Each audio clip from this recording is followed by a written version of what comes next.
Hai Cipung Lovers, meskipun dalam keadaan sedang tidak enak badan, tapi tidak mengurangi semangat Rayanza untuk belajar. Hari ini Rayanza belajar menyebut nama buah dan nama makanan. Oh ya guys, Sus Rini dibikin kagum dengan semangat belajar Rayanza yang gak males dan selalu cepat menyerap ilmu yang diajarin Sus Rini. Beginilah keseruan Rayanza belajar bareng Sus Rini, pantang menyerah meskipun dalam keadaan batuk. Kita lihat yang ini. Ini apa ini? Piring buat makan. Ini pisau, ini garpu. Kalau makan gimana makan?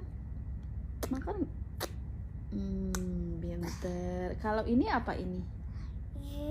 Jus, minum. Kalau minum gimana? Gimana? Iya. Oh, gini. Oh iya, ini minum. Coba dites dulu kalau minum gimana.